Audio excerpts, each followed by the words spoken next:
GTA5의 매력 중 하나는 건실하게 강조질해서 번 돈으로 슈퍼카를 살 수 있다는 점입니다. 많고 많은 카테고리 중 가격으로나 성능으로나 탑독에 드는 이 차들은 모든 유저들의 이상이기도 하죠. 이번 영상에서는 GTA5의 슈퍼카를 가격, 성능, 기타 매력 요소로 평가했습니다. 성능뿐만 아니라 외형과 개조 항목까지 포함한다면 최고 슈퍼카는 어떤 차일까요?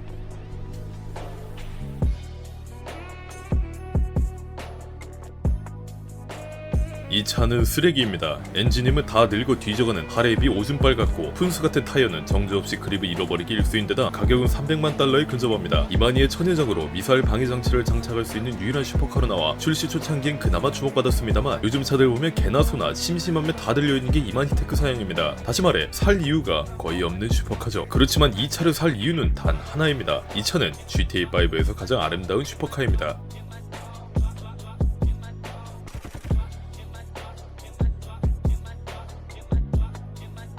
장님들이 과연 슈퍼카를 운전할 수 있을까요? 오버플로드의 개발진들은 이 물음에서 출발했습니다. 그들은 장님도 운전할 수 있는 차가 아닌 장님이 아니면 운전할 수 없는 차를 만들고자 했죠. 그렇게 해서 나온 것이 오버플로드 피피스트렐러입니다. 너무나도 거지 발사기 같이 생겨서 점집밥이 올라오는 이 장어만 맞고는 가히 장님이 아니고서야 구미가 안 당기는 모양새입니다. 사실 이것이 외모순이었으면 피피스트렐러는 치타와 쌍도마차를 달렸겠지만 애석하게도 이 차는 성능 하나만큼은 끝내주는데요. 앞서 설파한 버츠보다도 막강한 성능을 자랑하고 더더욱 안정적이고 기민한 코너링 스피드를 가지고 있어 도저히 설명이 힘든 속도로 도심 속을 지나다닐 수 있습니다. 인정하기 싫지만 이 차는 공도에서 가장 빠른 슈퍼카입니다.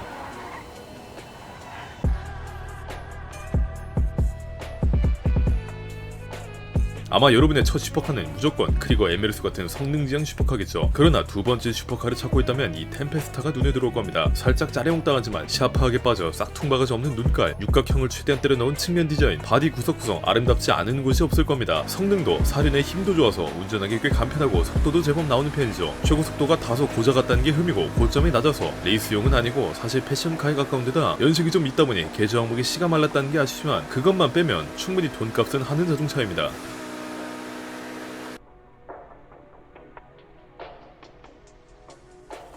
지금 첫 슈퍼카로 뭘 사야 하는 질문이 있으면 다들 버츄, 토레렉스어, 투리스모 오마제로 외쳤겠지만 과거 2017년으로 돌아가면 답은 단 하나였습니다. 바로 그로티 X80 프로토죠. 그로티 디자이너들이 단체로 블루메스를 하고 스케치했다는 이 전설의 슈퍼카는 그로티 아니 GTA5 역사상 가장 전위적인 디자인을 품고 나왔습니다. 척 보기에도 21세기에 머물러 있는 다른 슈퍼카들보다 두세기는 앞서 있죠. 그러나 23세기에서 온 듯한 외모와 다르게 성능은 20세기에 머물러 있습니다. 우선 다이어트를 너무 심하게 해 공도의 요철이나 보더블럭을 밟으면 차가 갑자기 어깨춤을 추며 이내 접지력을 상실해버리고 타이어는 1970년대에서 가져왔는지 걸핏하면 그립을 놓쳐버립니다. 가속력은 오토바이급으로 강력해 직발 하나만큼은 믿고 맡길만 하다는 게 위안이지만 상기한 단점들 덕분에 레이스에선 이미 퇴역 수준을 밟고 있습니다.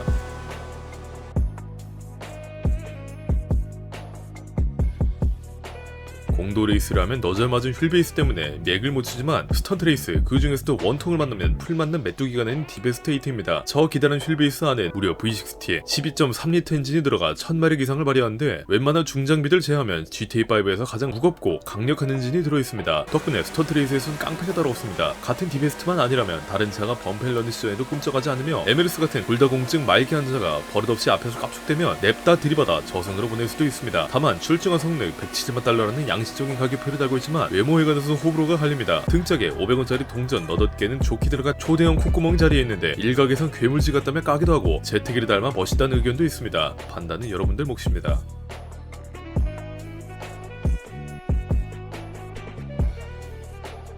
뭐가 어쨌든 이 차만큼 강력하게 GTA5에서 어그로를 끈 차는 거의 없습니다. 나오자마자 최강, 최고속, 최고가 등등 별의별 기록을 다 새로 깬 베네펙터의 야심자 베네펙터 크리거입니다. 밟으면 등짝에 불난 것처럼 시원하게 나가는 가속력, 마치 후륜구동처럼 기민하게 척척 자세로 바꿔다니는 핸들링, 이런 와중에 S키 한 번에 뚝 멈추는 강력한 브레이크까지 현재 유수한 슈퍼카가 많이 나왔습니다. 크리거의 성능은 아직 1티어는 가볍게 먹고 들어갑니다. 그렇지만 동양인을 비하하는 듯한 눈깔과 쓰잘데기 없이 길쭉의 어색한 휠베이스, 그리고 감 다 뒤져버린 개조 항목은 외모지상주의 찌든 차박이들의 지갑을 닫게 만들고 나는데요. 같이 출시한 에메르스는 그래도 몸에 굴곡이나 디테일이 살아있는 반면 크리거는 디자이너가 열장페이라도 당한 것처럼 대충 생겨먹었습니다. 예언기관계 피피스트렐로라 하면 딱 적절하겠네요.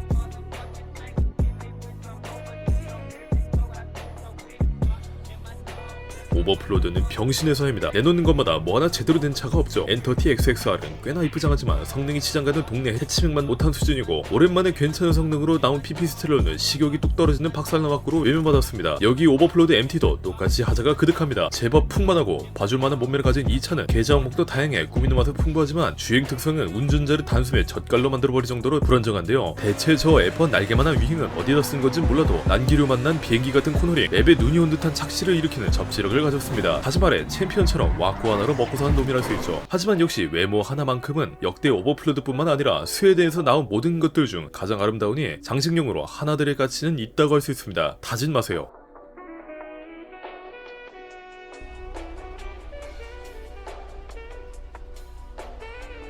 GTA5와 나이가 비슷한 틀딱 새끼가 여기라니 의아할 겁니다. 페가시 젠토르노, 무려 스토리 모드에서도 만날 수 있는 구닥다리 중에 구닥다리죠. 하지만 이 차가 70만 달러라는 가격에 비해 선사하는 행복은 그 어떤 슈퍼카보다 크다고 할 수 있습니다. 우선 외형은 GTA5 슈퍼카 내에서 손에 꼽을 정도로 아름답습니다. LED가 마법을 부리는 전조등과 마치 화농성 등드름을 연상시키는 엔진 커버, 레이스카처럼 다부지 등자까지 깔 곳이 없습니다. 요즘 신차들이 현실의 자동차와 비슷해서 이쁘다면 이 차는 락스타의 오리지널 디자인에 가까움에도 어여쁜 용모를 가지고 있죠. 성능 또한 충분히 잘 나가고 잘 서는 데다 랩타임으로도 제 몸값에 서너 배 되는 슈퍼카도 발 아래에 뒀으니 느리다고 말하기엔 힘듭니다. 그리고 화름점정으로 틀딱차답지 않게 개조 항목도 업데이트돼 더는 틀딱이라 놀리기에 민망할 정도로 다양합니다. 이 모든 것을 고작 70만 달러로 즐길 수 있어 프로스와 더불어 페가시의 실수 같은 놈이라 할 수 있습니다.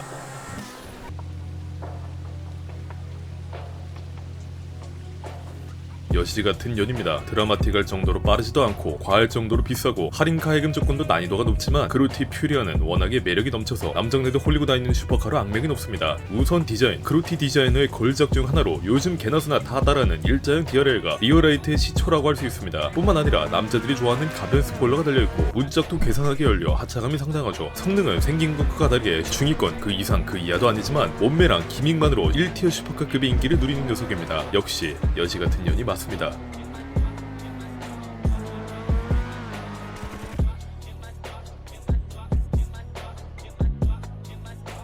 직전 퓨리아가 꽃뱀 같아서 거부감이 들었다면 이 차는 거리낌 없이 구매할 수 있을 겁니다. GTA5 슈퍼카 중 최고로 글래머러스한 람바다티 타이곤입니다. 이 차보다 아름다운 곡선은 아마 찾아보기 힘들 텐데요. 마치 여러분이 하루에 8번씩 릴스에서 좋아하는 여자들처럼 풍만하기를 이루 말할 수 없어 보기만 해도 피가 아래로 쏠리는 마법을 경험할 수 있습니다. 그러나 이 차가 퓨리아와 다른 이유는 이렇게 농염한 몸매를 가졌음에도 속살이 꽉 차고 내실이 있기 때문입니다. 12기통 엔진에서 대단히 경쾌하고 캐랑캐랑하고 노래가 흘러나오며 경량화도 맛있게 돼 가볍고 재빠른 움직임이 가능합니다. 한때 이태리산 에메르스라 불릴 정도로 에메르스와 주행 특성이 비슷하지만 운전 난이도는 타이곤이 좀 더 낮은 편입니다. 이런 외형이라면 성능이 발바터진 홍시라도 구매를 고려해볼 만할 텐데 성능이 좋다니 안 사고 배기기 참 힘든 차 중 하나죠.